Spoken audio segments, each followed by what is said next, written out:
taking our morning walk. I love to walk into the sun in the mornings. Bo just loves to walk anywhere. He don't care what direction we go. Mostly he likes to sniff out possums. We heard an owl this morning. Lots of doves. Heard my first frog of the spring. Crows. Titmouse. Hey, I'm getting pretty good at this. We don't have robins here. Meadowlarks, but I don't hear one right now. Ooh, it's a brisk morning. Nice walk. Let's go back and have something hot and spicy to drink. Oh man, it was cold out there this morning, but a beautiful, beautiful morning. So I'm going to talk to you today about chai. Where have I been? I don't know. You guys, I don't get out much, okay? I thought chai was a flavor. All right, I live in the Western world. Okay, so there's that. And my scope is kind of limited. So, I don't go to Starbucks. I'm not against it or anything, but I usually don't have like $10 to lay down at Starbucks. So I come home and make all my drinks, or I make a big thing to drink to go. So, okay, so chai. So, anyway, I watched a documentary, and I'll put a link up to it because it's absolutely fascinating. It's only like 50 minutes. And it's about some fellow earth dwellers who live in the Thar Desert. Now, for those of you who don't know, like I'm not big on geography either, but there's like India, and then there's like Pakistan. And then the Thar Desert is all up in here. And these people are known worldwide for their dancing. They do henna, they make jewelry, they design their own clothing, very bright, very brilliant clothing, and they play amazing music, and they love these festivals, and they're sort of nomads, and they travel around the desert. Fascinating documentary. Absolutely fell in love with these people. Anyway, in one part of the documentary, they get up in the mornings and they make chai. So I always thought chai was a flavor. Okay, and then I thought chai was a tea. And so when people say chai tea, I thought, okay, chai tea. And then I realized that chai is a word for tea. So that would be like saying tea. So that would be like saying pollo chicken, be chicken. So, okay, so chai is a spicy tea. So I'm going to show you how I make chai now and absolutely love it. And I want to recommend it because it's made with black tea. It has all these antioxidants in it, and it's got a lot of ginger and a lot of spices in it. So if you're not feeling well, for those of you who don't know, ginger is very, very good for your stomach when you're not feeling well. It helps your settle your stomach.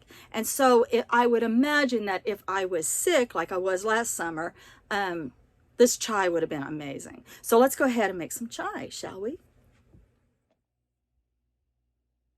Okay, so here we are in the tiniest kitchen in the great state of Missouri. So let's run through these ingredients right quick. So what you're doing here is you're just making a rather strong cup of black tea. It does need to be black tea. I think there's a whole green tea version of this that you can make, but I don't know anything about that. I'm just making the black tea version that I learned from the documentary. Okay, so and every family is going to have their own way of doing this. Some don't boil, some put all the spices in the pan and then boil the water. Some boil the water and then put the spices. I like to boil the water and then put the spices in because I love it when my cabin smells like these spices. Okay, so you need your black tea. You're going to need sugar because you need a sweetened, strong black tea. You're going to need milk because you're going to have to add some milk to this. And I normally don't like milk in my tea, and I didn't think I would like this, but it's not about the milk for me. It's about the balance of the sugar and the spice. Okay, as far as spices go, so I would definitely say get yourself some black peppercorns. And you can get the kind that you grind up if you can get the grinder top off and use those or whatever, but you're going to want some peppercorns. Cardamom, So you can either use the little pods that it comes in. I happen to have this packet that was left over from my tikka masala I made the other night, and I didn't use these spices, and so it has cardamom in it. But if you can't find it like that, you can use all of these spices as ground. I just want you to get good and spicy with this. By the way, speaking of spice, did you all catch, this happens to be the end of February 2023, did you all catch Jupiter and Venus last night? Yep, they're kissing. They're getting spicy up in the sky. I cannot believe my phone camera caught a picture of Venus. She was absolutely glowing. Jupiter must be doing something right.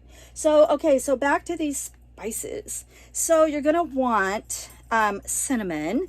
And there is a difference between a real cinnamon and a fake cinnamon. This happens to be a fake cinnamon. It also came in that packet. So I'm just going to use what was in this packet just because I happen to have it. But a real cinnamon will have a lot more of these little curls. And then your fake cinnamon is like that. Don't get me testifying about the differences because I haven't really looked into it that much. I live in a small town, and so I get what I get down here. All right, and then I happen to like nutmeg in mine, so I'm going to add that. And then I love cloves in it. You guys want to smell that?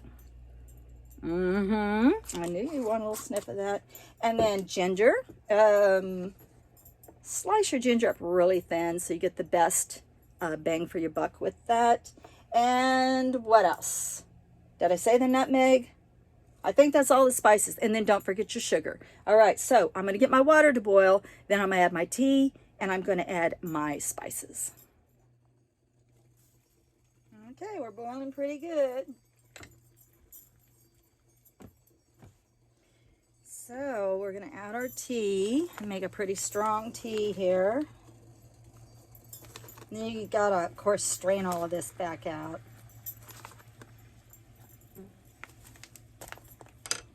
And then our spices. So definitely going to throw some ginger in there. And my cardamom and cinnamon from that packet. And some peppercorns.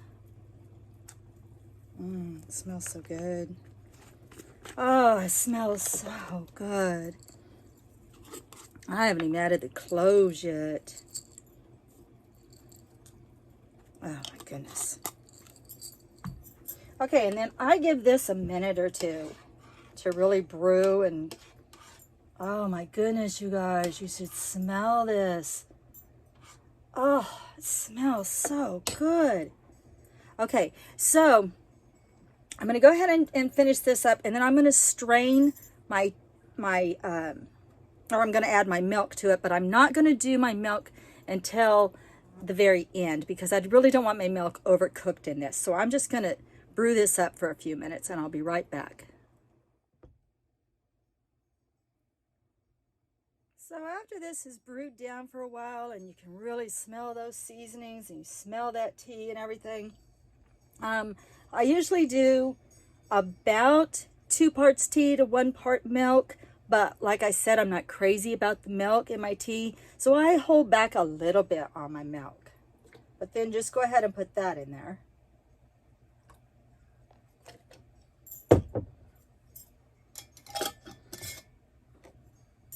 And then you don't want to cook your, of course, you don't want to cook your milk so much that it scorches or anything in there. Now you're just going to let that simmer for a few minutes. Wish you guys could smell this. Okay, so that's been brewing for a minute. So then I'm going to add my sugar because that's, again, how I roll, and that's how they made it. And all the recipes I looked up said sweetened. So, but I think they actually use a different kind of sugar. They use a unprocessed cane sugar, and I don't have access to that. So I'm just using plain old white granulated sugar. Okay, let that cook for just 1 second or two, and I'm going to strain it into my cup. All right, now we get to strain it.